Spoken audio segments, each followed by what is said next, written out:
and 3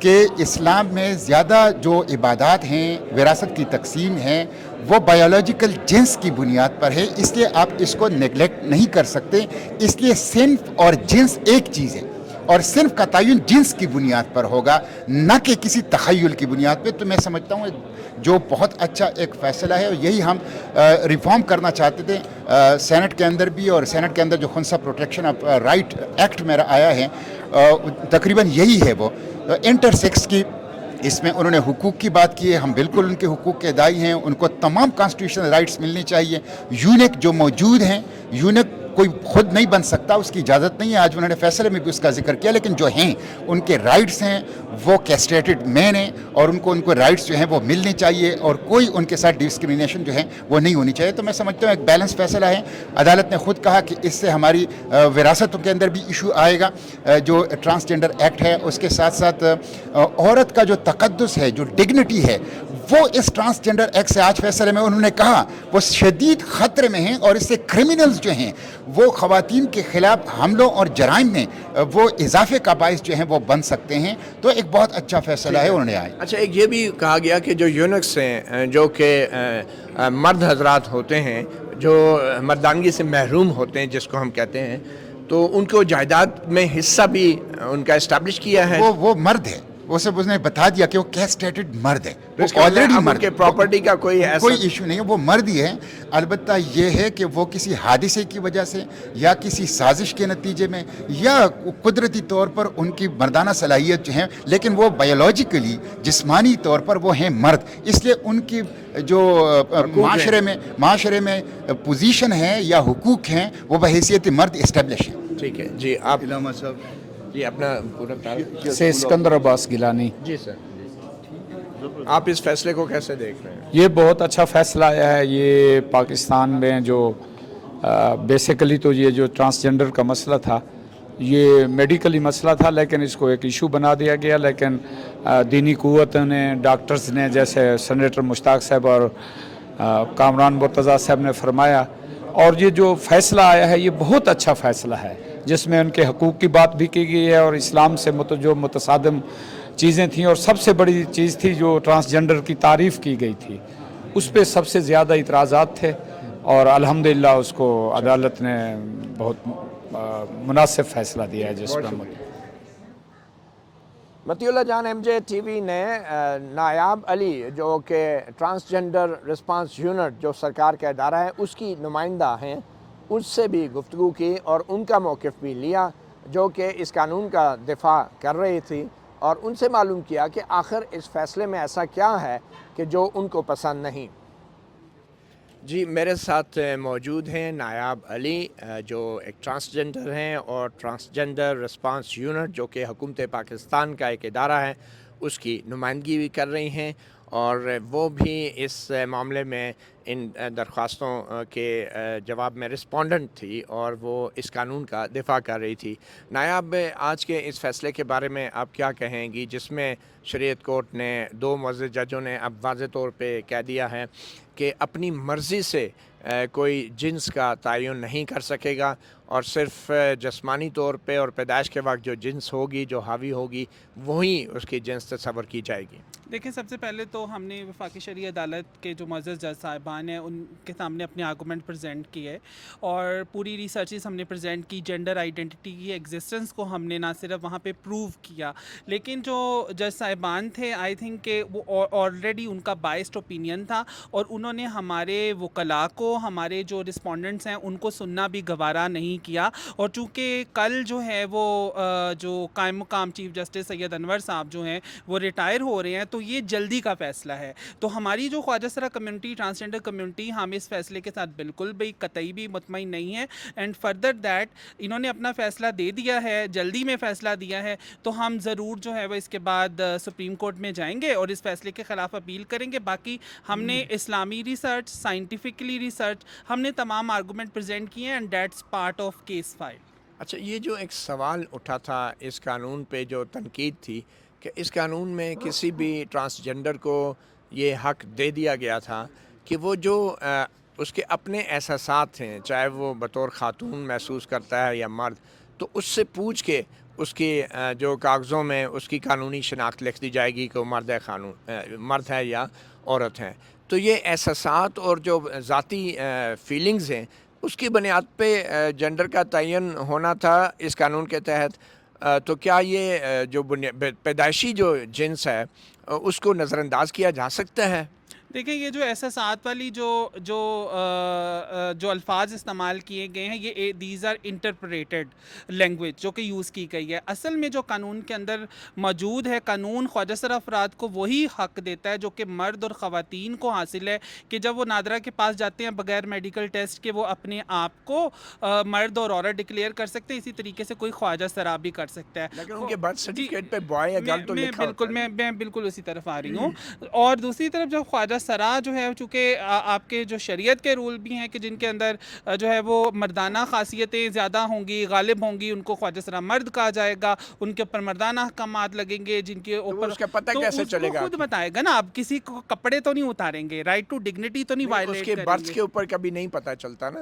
دیکھیں birth کے اوپر جو ہے ڈاکٹرز تعین کرتے ہیں عام لوگوں کا بھی. اگر دیکھیں یہ وہ رائٹ ہے، رائٹ ٹو آئیڈینٹیفیکیشن، ٹھیک ہے. 18 سال کی عمر کا ایک عاقل بالغ انسان جس کو آپ نے جو ہے وہ حق دے دیا ہے وہ تمام رائٹ کہ وہ اپنے فیصلے کر سکتا ہے.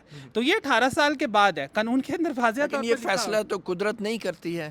دیکھیں قدرت نے پیدا کیا ہے، قدرت نے تو ہمیں جینے کا حق دیا ہے، قدرت نے تو ہمیں اچھی زندگی گزارنے کا حق دیا. تو ہم وہی مرد اور عورت کا فیصلہ نہیں کیا. دیکھیں قدرت نے مرد اور عورتوں کے ساتھ خواجہ سراؤں کا بھی فیصلہ کیا ہے، کوئی بھی اسے ڈینائل نہیں کر رہا ہے. تو وہ جو قدرت کا فیصلہ ہے وہ کوئی بھی یہاں پہ مولوی یا کوئی بھی جج جو ہے وہ ہمیں یہ نہیں بتائے گا کہ میری انٹرپریٹیشن کیا ہے.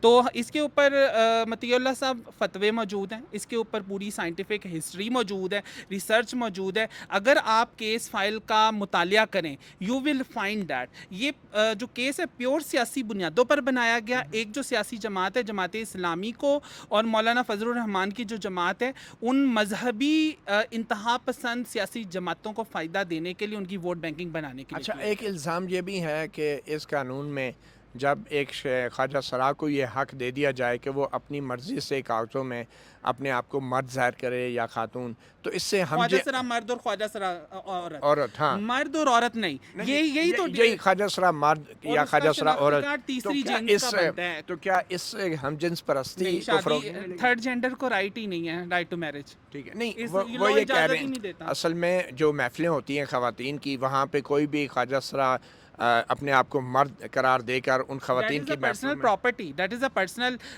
وہ کوئی الاؤ کرتا ہے کسی کو نہیں الاؤ کرتا. دیکھیں اس میں ان کی مرضی ہے نا، وہ نہ جانے دیں. لیکن سر اس کا ایک جی میرا نام جری حیدر ہے، سارو عمران میری کلائنٹ ہے جو کہ نیاب علی کی چیلا ہیں اور ہم بھی اس کیس میں تھے. اور یہ ایک آرگیومنٹ جو ہے پٹیشنرز کی طرف سے آئی تھی کہ اس لاء کی وجہ سے مرد جو ہیں وہ عورتوں کا ڈھونگ کر کے عورتوں کی پرائیویٹ سپیسز میں جائیں گے اور یہ شریعت کے خلاف ہے، جو کہ بات صحیح ہے. لیکن اس کے جواب میں جو ہم نے بات کی تھی وہ یہ کی تھی کہ اسلام میں شریعت میں مخنث الخلقی کا ایک کانسیپٹ ہے. مخنث الخلقی بایولوجیکلی مرد ہوتا ہے، اس کے اعضاء مرد کے ہوتے ہیں، لیکن شریعت کے احکام کے مطابق، سورہ نور کے مطابق، قرآن کے مطابق، حدیث کے مطابق اور سنی فقہا، تمام سنی فقہا کا اس کے اوپر کنسنسس ہے کہ وہ مرد ہونے کے باوجود عورتوں کے حرم میں داخل ہو سکتا ہے. انفیکٹ مخنث الخلقی جو کہ مرد ہے وہ رسول پاک کی جو ازواج تھیں ان کے حجرے میں ان کی خدمت بھی کرتے تھے، اور وہ واحد ایسے مرد تھے جن کو اجازت تھی کہ وہ ان ازواج مطہرات کے حجرے میں ان کو اجازت تھی جانے کی. تو ہماری یہ آرگیومنٹ تھی کہ یہ اسلام میں بالکل ایک کانسیپٹ موجود ہے کہ مخنث الخلقی کی کیٹیگری میں جو لوگ بھی فال کرتے ہیں اس کیٹیگری میں ان کو اجازت ہے کہ وہ عورتوں کی پرائیویٹ اسمبلیز میں جا سکتے ہیں. اور یہ گائیڈنس بھی دی گئی ہے شریعت میں کہ اگر وہ وہاں پہ جا کے کوئی غلط حرکت کریں تو ان کو روکا بھی جا سکتا ہے، لیکن اجازت بالکل ہے. یہ کہنا کہ اچھا خواجہ سرا مرد اور خواجہ سرا عورت کا معاملہ تو ایک طرف، جو کوئی اگر شخص یہ کہے کہ میں خواجہ سرا ہوں تو اس کے لیے تعین کرنے کے لیے کیا آپ کے ذہن میں اس قانون کے تحت کیا مسائل پیدا ہو سکتے ہیں؟ اس قانون میں اس قانون میں کیا کیسے تعین ہے کہ کوئی خواجہ سرا ہے بھی یا نہیں؟ جی دیکھیے اس لاء کا جو کمپیریزن ہے وہ آپ کو باقی ٹرانسجینڈر رائٹس لاء سے کرنا چاہیے. انڈیا میں اسی طرح کا ایک لا آیا تھا ٹرانسجینڈر رائٹس لا، لیکن اس میں میڈیکل اسیسمنٹ کی ریکوائرمنٹ ڈالی گئی تھی کہ میڈیکل اسیسمنٹ، جی وہاں پہ وہ ٹرم ہجرا استعمال کرتے ہیں یا کوٹی، اور اس میں یہ لا میں یہ ریکوائرمنٹ ڈالی گئی تھی، لیکن ان کی سپریم کورٹ نے نالسا کے کیس میں یہ ڈکلیئر کیا تھا کہ یہ ڈسکرمنیٹوری ہے، اور میڈیکل اسیسمنٹ آپ اس گروپ کو صرف اس وجہ سے کہ وہ ہجرا ہیں، صرف اس وجہ سے کہ وہ تیسرے جنس سے ہیں، آپ ان کو سبجیکٹ نہیں کر سکتے کہ آپ لیکن یہ قانونی طور پہ پتہ کیسے چلے گا کہ کوئی خواجہ سرا ہے یا نہیں؟ کوئی بھی یہ اعلان کر دے تو مان لیا جائے گا؟ دیکھیے میں سمجھ سکتا ہوں کہ اس سے پرابلمز ہو سکتی ہیں، لیکن آج تک کوئی ایسا کیس نہیں آیا کہ کسی نے جو ہے وہ خواجہ سرا بن کر جو ہے وہ صرف اس لیے کہ وہ عورتوں کی پرائیویٹ جگہوں میں جائے اور وہ کرائم کرے۔ کوئی ایک بھی ایسا کیس ہمارے پاس موجود نہیں ہے پاکستان میں۔ لیکن کیوں؟ کیونکہ ابھی تک کوئی ایسا ایشو نہیں اٹھا۔ جی دیکھیے ایسا ایشو اٹھا ہو یا نہ ہو، یہ کہہ رہی ہیں اجازت ہونی چاہیے کسی بھی شخص کو کہ اپنے آپ کو خواجہ سرا قرار دے دے۔ دیکھیے اس خواجہ سرا اس ملک میں اور اس خطے میں 4000 سال سے موجود ہیں۔ وہ بالکل ٹھیک ہے، ان پہ تو میں کہتا ہوں اس کا تعین کرنے کے لیے کوئی طریقہ ہونا چاہیے۔ دیکھیں جی، تعین کرنے کے لیے وہی طریقہ جو لا کے اندر لکھا ہوا ہے، جس طریقے سے ایک مرد اور خواتین کا آپ کو رائٹ ٹو آئیڈینٹیفیکیشن دیا ہوا ہے، اسی طریقے سے خواجہ سرا بائی برتھ جو ہوتا ہے۔ نہیں، بائی برتھ دیکھیں میں یہی تو سمجھانے کی کوشش کر رہی ہوں کہ سیکس اور جینڈر میں فرق ہے، صنف اور جنس میں فرق ہے۔ آپ جنسی بنیاد پر سوالات کر رہے ہیں، ہم صنفی بنیادوں پر کر رہے ہیں، تو یہ پورے کی پوری آپ پوری یونیورسٹیوں میں چل جائیں، وہاں پہ جینڈر اسٹڈیز کا سبجیکٹ پڑھایا آپ یہ کہہ رہے ہیں کہ شریعت عدالت نے جو ہے آپ کو سیکس کی بنیاد پہ آپ کے خلاف فیصلہ دے دیا ہے، جبکہ یہ معاملہ صنف کا تھا۔ جی بالکل، یہ جینڈر جو ہے وہ یہ صنفی معاملات ہیں، اور اس کے اوپر پورا سائنٹیفکلی اس کے ثبوت موجود ہیں، اور اس کے اوپر جو ہے وہ کوئی بھی میرے خیال سے جج صاحبان کو بھی دوبارہ پڑھنے کی ضرورت ہے، اور سب کو ہمارے لوگوں کو بھی اس کے اوپر۔ اب آپ نظر ثانی میں شریعت اپیلیٹ بینچ سپریم کورٹ جائیں گے؟ جی بالکل ضرور ہم جائیں گے، اور یہ جو فیصلہ ہے دیکھیں کوئی بھی، میں آپ کو ایک کلیئر الفاظ کے اندر ہماری خواجہ سرا کمیونٹی کی طرف سے ایک بڑا میں میسج دیتی ہوں، ہمارے رائٹس جن کے ساتھ ہم پیدا ہوئے تھے نہ کوئی ہم سے چھین سکتا ہے۔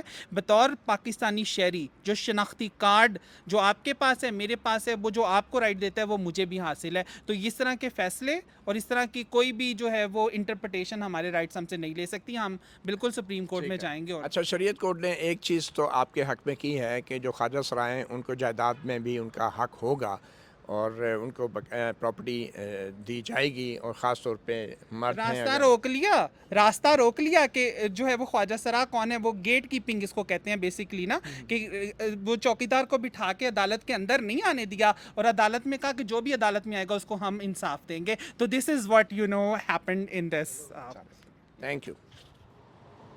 تو ایک بار پھر آپ کو بتاتے چلیں کہ جو وفاقی شرعی عدالت کا جو فیصلہ ہے خواجہ سراؤں کے حوالے سے، جو پارلیمنٹ کے منظور شدہ قانون کے خلاف اور اس کو کالعدم قرار دیا گیا ہے، آئین کے تحت وفاقی شرعی عدالت کے کسی بھی فیصلے کے خلاف سپریم کورٹ میں اپیل دائر کی جا سکتی ہے، اور سپریم کورٹ میں جو شریعت اپیلیٹ بینچ ہے اس میں سپریم کورٹ کے کچھ معزز ججز ہوتے ہیں اور 2 علماء ججز ہوتے ہیں جو شریعت اپیلیٹ بینچ میں بیٹھ کے وفاقی شرعی عدالت کے فیصلوں کے خلاف اپیلوں کی سماعت کرتے ہیں۔